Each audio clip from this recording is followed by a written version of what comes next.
ambiance froide. Froide comme un été qui a passé son tour dans le bal des saisons.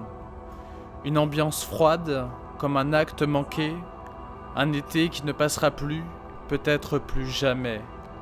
Reste debout, des tours de béton à tomber fous dressés dans les jardins de Carthage. C'est une épidémie de bâtiments meurtris, à moitié finis, où les fenêtres laissent la porte ouverte à celui qui saute et veut frapper le sol contre sa tête. Dans Ashkal, premier long métrage de Youssef Chebbi, l'action se déroule dans une géographie marquante, celle d'un quartier de Tunis où les constructions des immeubles créés par l'ancien régime ont été brutalement stoppées au début de la Révolution. Le film démarre sous ses airs de polar avec un duo de flics, Batal et Fatma, qui lancent une enquête après la découverte d'un corps calciné, nu, avec ses vêtements soigneusement posés à ses côtés, dans un de ces immeubles délaissés. Tandis qu'ils avancent dans leur investigation, la nuit, d'autres habitants se consument à petit feu, des corps allumettes qui, comme des lampadaires, sont des diables lumineux qui mordent l'obscurité.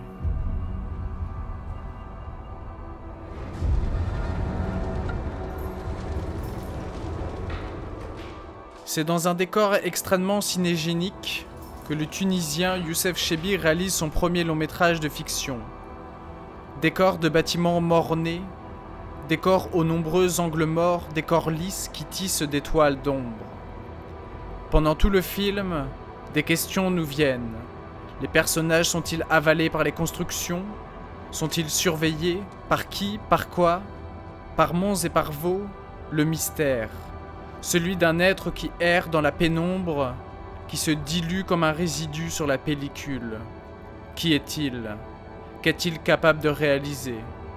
C'est là que le réalisateur excelle, dans la mystique d'un film conjuguant immeuble rectiligne, enquête méthodique et vague de flammes dansantes et troubles qui semblent directement s'attaquer à la clarté d'une nuit assommante. À mesure que l'intrigue se délie, les corps continuent de s'embraser. Des corps, encore et encore, encore à corps, des âmes fanées par les flammes qui embrassent la mort.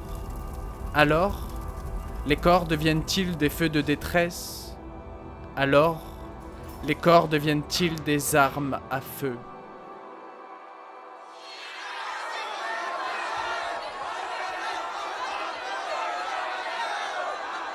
La fiction nous rappelle souvent qu'il suffit de souffler sur des braises pour rallumer les flammes de l'histoire. Recontextualisons. En 2010, le 17 décembre plus précisément, un vendeur ambulant tunisien, connu sous le nom de Mohamed Bouazizi, se suicide par immolation dans la rue.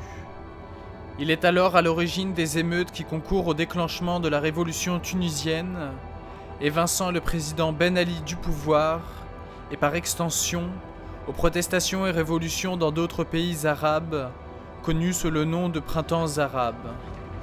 L'auteur, en lorgnant du côté du cinéma de genre, s'empare d'une problématique chère aux Tunisiens. Sans misérabilisme, sans folklore, Youssef Chebbi fait le choix de titiller le fantastique. C'est davantage un défi du frisson que la démonstration bouffie d'un pays de conflit. Les corps se sont enduits, et Ben Ali s'est enfui. Feu.